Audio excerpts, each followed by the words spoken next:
Dios me los bendiga a todos ustedes, mis hermanos. Les saluda su hermana Elena en Cristo. Vamos a leer Vida de los Santos. Vamos a hablar de estos héroes de la fe, héroes del amor, héroes del sufrimiento que estuvieron dispuestos a sufrir todo lo que nuestro Dios permitiera con tal de decirle sí a su plan amoroso. Y con ese sufrimiento y con todo lo que aceptaron, salvaron tantas almas y aún todavía siguen rogando por nuestras almas para que no se pierdan. Hoy le voy a compartir la vida de Beato Contardo Ferrini en el año 1902.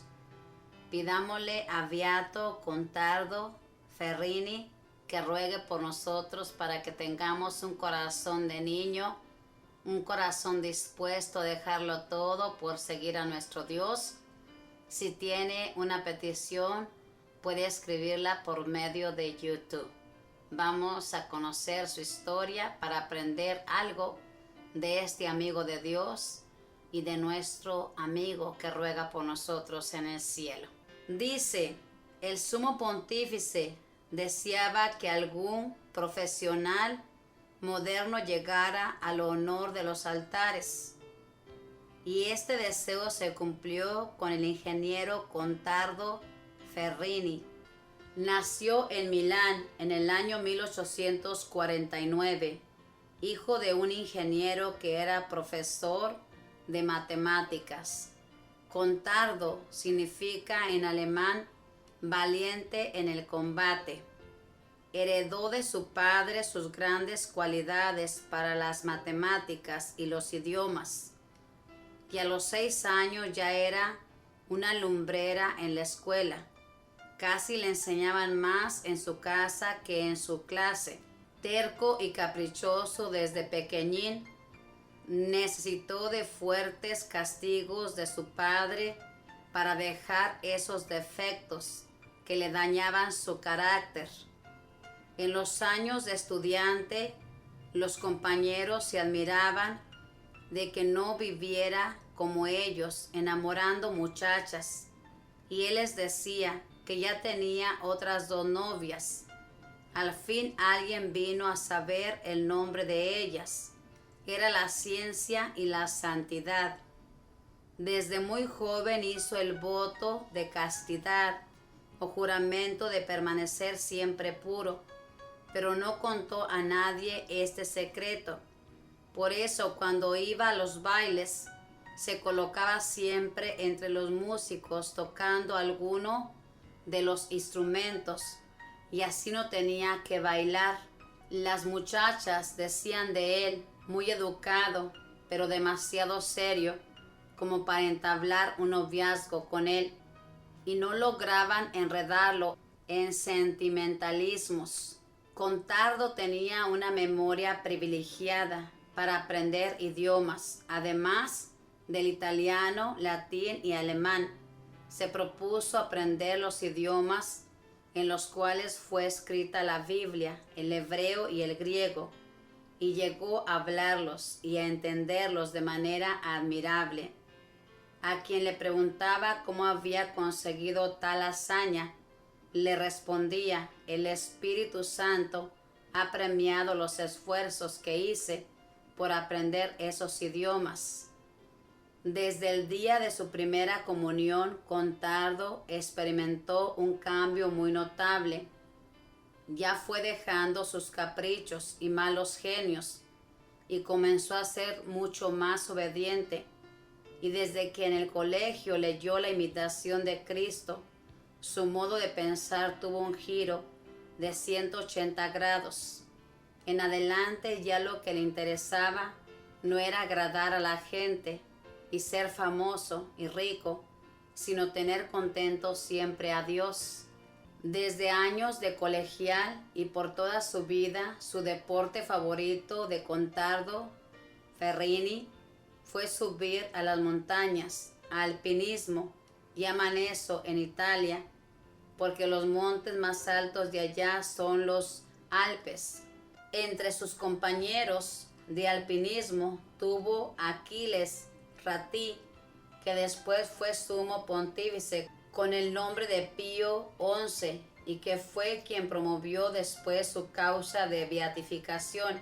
Contardo repetía: preséntenme un joven con terribles inclinaciones hacia los vicios, que yo por medio de este deporte fuerte y vigorosante le formaré una voluntad tan vigorosa que logrará dejar sus malas costumbres. En el colegio y en la Universidad de Pavia siempre consiguió los primeros puestos y presentaba trabajos científicos tan sumamente bien hechos que los profesores se quedaban admirados. Uno de sus exámenes finales lo presentó hablando todo el tiempo en griego con admiración de todos. Sus compañeros le consultaban muy frecuentemente.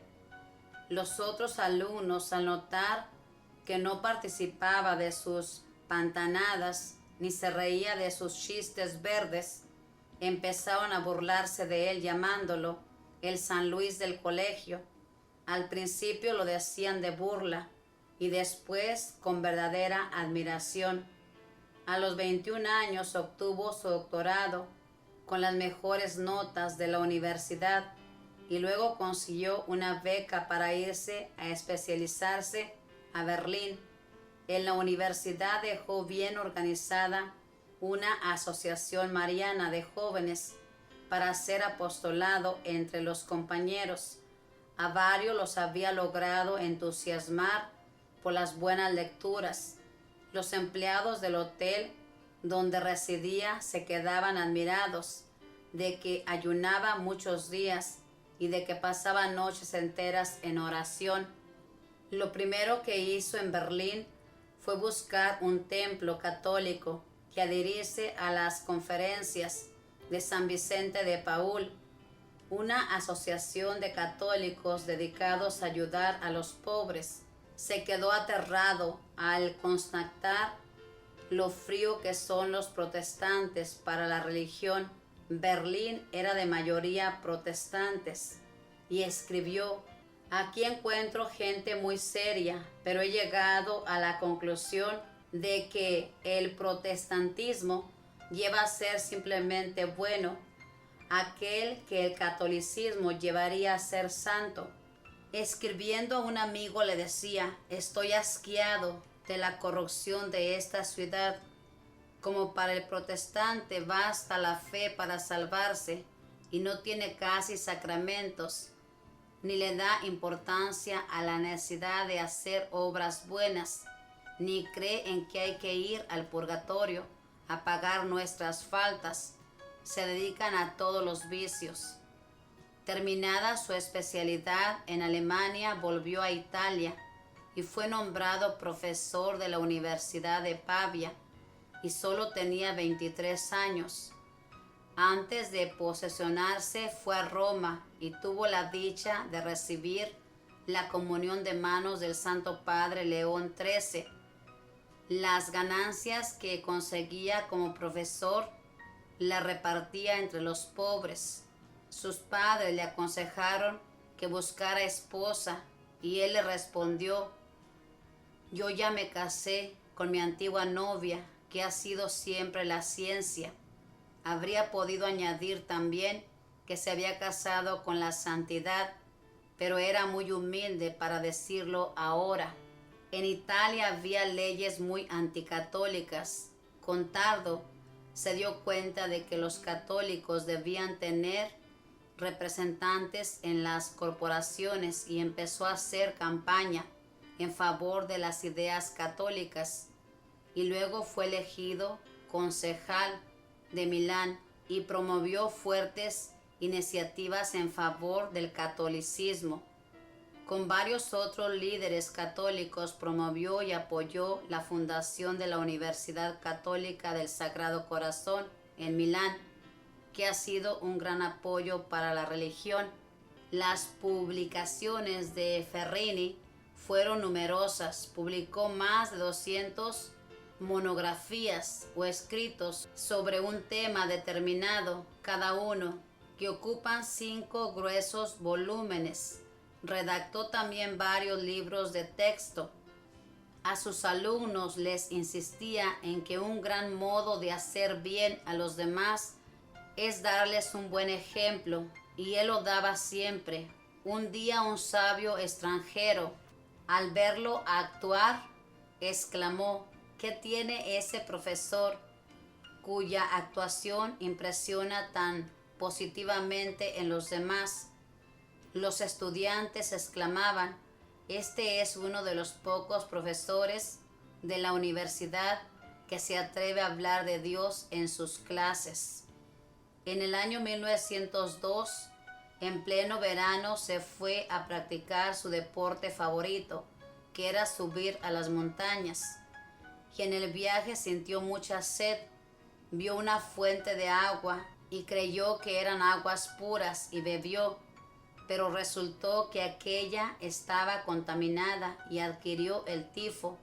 En pocos días se agravó, mandó llamar al sacerdote y después de haber recibido los santos sacramentos murió plácidamente en el año 1902, con la satisfacción de haber cumplido siempre muy bien su deber y de haber hecho toda clase de sacrificios con tal de no ofender a Dios y de no manchar su alma de pecado. El Santo Padre Pío XII lo beatificó en el año 1947. La dueña del hotel donde residía, al saber que lo iban a declarar santo, exclamó: ¿pero por qué lo declaran santo si él lo único que hacía era cumplir bien sus deberes? Y el pontífice, al saber esto, contestó: es que esa es la mejor definición de un santo, el que cumple muy bien sus deberes por amor a Dios. Contardo, ruégale a Dios para que nos conceda la gracia de que haya muchos profesionales santos y que cada uno de nosotros nos volvamos santos cumpliendo cada día los propios deberes, pero siempre por amor a nuestro buen Dios. Que así sea. Esta es la historia de este santo. Como usted pudo escuchar, no era ningún ignorante, era una persona muy estudiada, incluso hablaba muchos idiomas y de padres ricos, pero decidió vivir su vida solamente para Dios. Aunque se crió entre mucha gente en la universidad, él no se corrompió. Siguió orando, siguió estudiando y el Espíritu Santo premiaba todos estos esfuerzos que él hacía. Los santos son admirables. Aquí en esta su radio le compartimos vida de los santos, no para engrandecerlos a ellos, no, para engrandecer a Dios, como Dios hizo obras en ellos. Ellos dijeron sí, y nuestro Dios hizo maravillas. Y lo mismo desea nuestro Dios, que nosotros digamos sí, para que Él haga maravillas en nosotros. Todo esto Él lo hacía por amor a Dios. Ahí está el secreto para llegar a la santidad, hacer todo por amor a Dios. Fíjese bien, este santo, hermanos, cuando iba a los bailes, él se hacía mejor cargar los instrumentos de los músicos para así no bailar. No deseaba ofender a Dios en nada.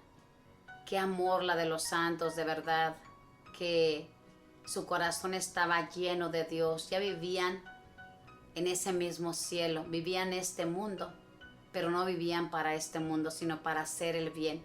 Ojalá que haya muchos profesores que se atrevan a hablarle a nuestros niños en las escuelas de Dios. Tristemente, ahorita en esta actualidad, en las escuelas han sacado a Dios de ahí, y nuestros niños les enseñan tantas cosas, pero no les enseñan quién los ha creado, quién les da vida y quién los espera en el cielo. Tristemente, esto está sucediendo, y en casa, muchos hogares, tampoco se habla de Dios. Imagínense, ¿dónde iremos a parar? ¿Dónde iremos a parar?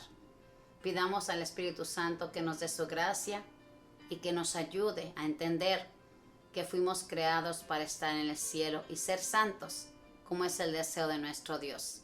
Que la Madre del Cielo le proteja, que los arcángeles y los ángeles Cuiden su caminar donde quiera que se encamine.